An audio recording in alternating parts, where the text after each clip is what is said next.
Hello, my name is Laila. I am 22 years old and I once suffered from OCD. Today, I would like to share about it. I was formally diagnosed with OCD in 2013.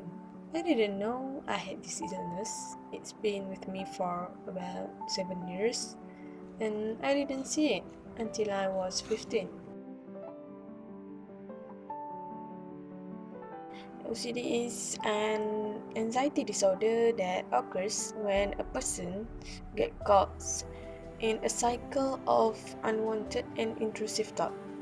This thought triggers distressing feelings and causes the person to feel driven to engage in repetitive behavior. Life with OCD has not been easy.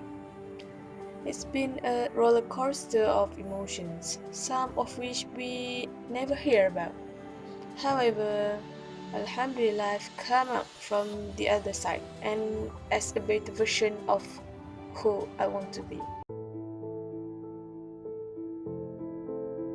Like many others, I'm sure used to associate OCD with not being able to leave a room unless the light had been switched on and off of a certain amount of times, or repeatedly counting and aversion to odd numbers, or consistently cleaning the home, and so on.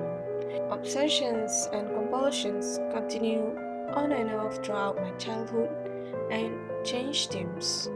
For example, out of this, I have a fear of germs and dirt. I'm scared to touch things that other people have touched, like the doorknobs, and I don't want to hug or shake hands with others. Besides, I also have extreme need for order. For example, I feel stressed when objects are out of place. It's really hard for me to leave home until I've arranged things in a certain way. My OCD was more just background noise while I was child, but it became stronger when I was in hostel at my age 13 years old. But I didn't know that it is OCD, and I've been diagnosed a year later. No, it is not the same thing. OCD is not a disorder of the tidy, perfectionist, and the quirky. It is a disorder of thoughts and feelings. It traps you into a never-ending vortex. OCD is a controlling disorder and can even be categorized as an extreme form of perfectionism where anything can lead to anxiety, fear, and distress. And perfectionist is a personality trait where one strives for flawlessness, but it may become OCD when those strives cause disorder in one's life.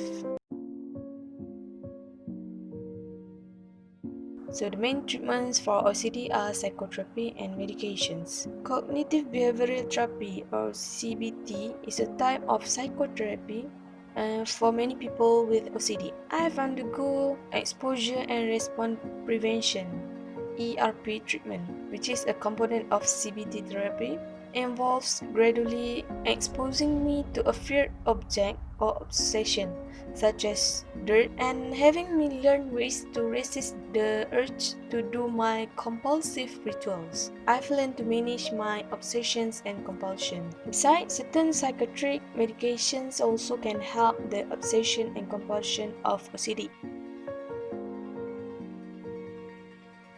Alhamdulillah, I get support from my family, especially my parents. I'm very grateful to them for understanding my condition and always being patient with my OCD.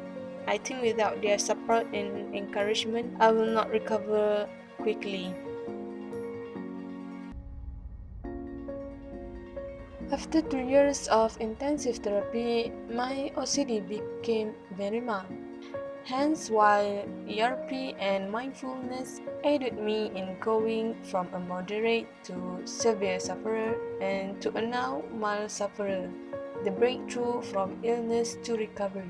It is occurred when I began to break all the myths I believed growing up about myself, my relationships, and my life in general. I hope my story gives others hope as you can live a completely happy and fulfilling life even with OCD. I want you to remember that it is not your fault that you have OCD, but to defeat it, you need to be willing to let go of all that has conditioned you and break free. My recovery consists in believing that compulsion was not an option anymore. I'm not saying that the path to recovery is going to be an easy journey. I am saying it's going to be worth it. Taking back your life from OCD is always worth it. بسم الله الرحمن الرحيم وإذا مرضت فهو يشفين